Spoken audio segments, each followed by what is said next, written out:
out to me about Wonder Boys is what is the spaces, like this sort of like what it looks like, what the town looks like, and it's Pittsburgh. They shot the whole thing in like I think a variety of different campuses in Pittsburgh, but either way, it I don't know. There needs to be like snow or like orange foliage. That sort of vision is so, I don't know, it's so Hollywood and it's so specific. Like we've said, like most college students and most college experiences, even in 2000, even before like financial crisis and the neoliberal university and all the things we talk about ruining that experience, it feels like this was always a sort of like, I don't know, a kind of like boutique experience for college kids and for faculty.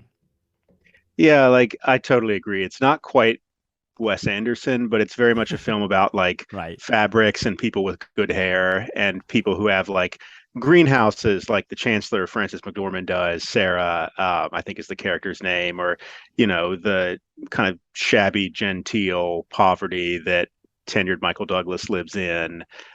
There's a lot of Cool houses though, man. I'm jealous of those houses. So am I, man. As somebody who rents an apartment, like it was just weird to see a professor who, as far as we can tell, has published one book, but he has tenure. He hasn't published a book in a while. I think it's been 7 years. His editor's in town to bother him about Right. when's your next novel coming out. Um, yeah, there's this tension between like how comfortable the lives of academics are in the movie and also like that undercurrent of like terrible fear as a writer about like what if I'm washed up, what if younger people are better than me, what if as a teacher I'm just a bullshit artist. There's that like terrible existential fear that I feel like, I don't know, maybe this is a boomer thing, but I don't know, as a millennial it resonated with me that the scenes about like what's the point of writing, like how do you know you're any good, what do you how do you know you're actually like reaching someone as a teacher, like what's the point of any of this. Yeah, actually, makes me think of the film Sideways, actually, which is usually seen as people think about it as a film about wine, Hmm. but it's also a film about writing, and Paul Giamatti's character in that film is Great like Paul Giamatti role. yeah, right, and he's Yeah. like this high school teacher who feels like he hasn't achieved anything, and is trying to sell his novel, and there's something tragic about all of it.